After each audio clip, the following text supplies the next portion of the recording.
আসসালামু আলাইকুম প্রিয় দর্শক, আশা করি আপনারা সবাই ভালো আছেন আল্লাহর রহমতে। এইমাত্র পাওয়া আবহাওয়া দপ্তর থেকে আজকে সবচেয়ে গুরুত্বপূর্ণ খবর, প্রবেশ করেছে মৌসুমি বায়ু, আসছে বছরের শেষ কালবৈশাখী ঝড়। আগামী সোমবার পর্যন্ত উত্তরে ভয়াবহ বন্যার আশঙ্কা। এছাড়া আগামী 24 ঘন্টায় দুই বাংলার বিভিন্ন জেলায় বিক্ষিপ্ত বজ্রসহ ভারী বৃষ্টির পূর্বাভাস, এমনটা জানাচ্ছেন আবহাওয়া দপ্তর। আজ ও আগামীকাল কোন কোন জেলার আবহাওয়া কেমন থাকতে পারে জানিয়ে দিব সম্পূর্ণ বিস্তারিত ভিডিওর সঙ্গে থাকুন। আর সবার আগে সবার প্রথম সঠিক আবহাওয়ার খবর জানতে আমাদের চ্যানেলটিকে সাবস্ক্রাইব করে রাখুন। এবার জেনে নিন এক নজরে। আবহাওয়ার পূর্বাভাসে বলা হয়েছে, মৌসুমি বায়ু প্রবেশ করায় আজ থেকে আগামী কয়েকদিন দেশের বিভিন্ন অঞ্চলে বৃষ্টিপাতের প্রবণতা বৃদ্ধি পেতে পারে। একই সঙ্গে কোথাও কোথাও বিক্ষিপ্তভাবে ভারী বৃষ্টি হতে পারে। এতে সাময়িকের জন্য কমে আসতে পারে ভ্যাপসা গরমের তীব্রতা বলে জানিয়েছেন বাংলাদেশের আবহাওয়া দপ্তর। এছাড়া গত 24 ঘন্টায় দেশের সর্বোচ্চ বৃষ্টিপাত রেকর্ড করা হয়েছে সিলেটের শ্রীমঙ্গলে 122 মিলিমিটার, আর রংপুরের ডিমলায় 120 মিলিমিটার বৃষ্টিপাত হয়েছে।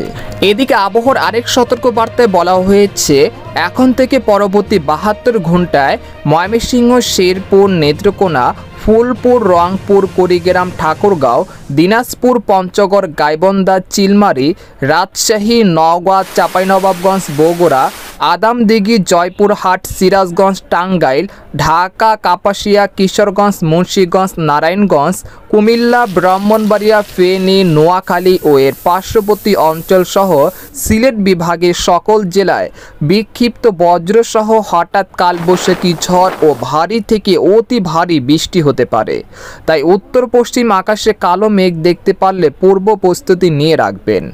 এদিকে বন্যার সতর্কতা, আজ থেকে আগামী বুধবার পর্যন্ত ভারতের মেঘালয়, চেরাপুঞ্জি, আলিপুরদুয়ার ও উত্তরবঙ্গে ভারী থেকে অতি ভারী বৃষ্টি হতে পারে, প্রায় 200 থেকে 500 মিলিমিটার পর্যন্ত।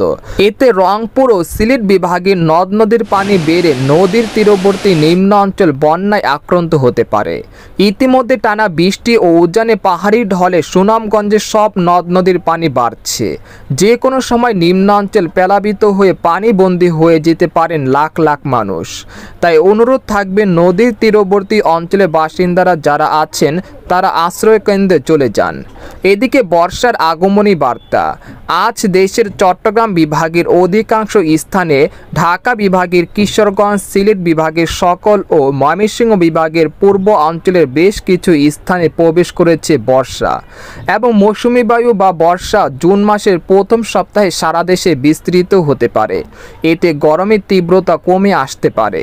এদিকে সামুদ্রিক আবহাওয়া, বর্তমানে বঙ্গোপসাগর স্বাভাবিক আছে এবং আগামী বেশ কিছুদিন স্বাভাবিক থাকতে পারে। বঙ্গোপসাগরে আপাতত কোনো ঘূর্ণিঝড় কিংবা নিম্নচাপের আশঙ্কা নেই।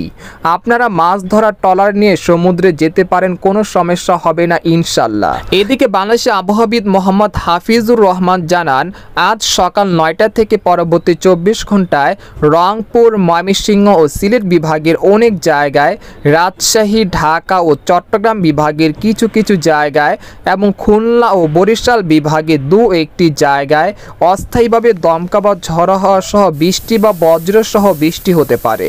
সেই সাথে রংপুর, ময়মনসিংহ ও সিলেট বিভাগের কোথাও কোথাও মাঝারি ধরনের ভারী থেকে অতি ভারী বর্ষণ হতে পারে। এই সময় সারা দেশে দিনের তাপমাত্রা সামান্য হ্রাস পেতে পারে এবং রাতের তাপমাত্রা প্রায় অপরিবর্তিত থাকতে পারে। পরবর্তী 5 দিনে রংপুর ও ময়মনসিংহ বিভাগে ভারী থেকে অতি ভারী বৃষ্টি হতে পারে। একই সঙ্গে দক্ষিণ পশ্চিম মৌসুমি বায়ু সারা দেশে বিস্তৃত হওয়ার জন্য অনুকূল পরিবেশ রয়েছে। তো এই ছিল খবর। এরকম ইন্টারেস্টিং আবহাওয়ার খবর জানতে আমাদের সাথেই থাকুন।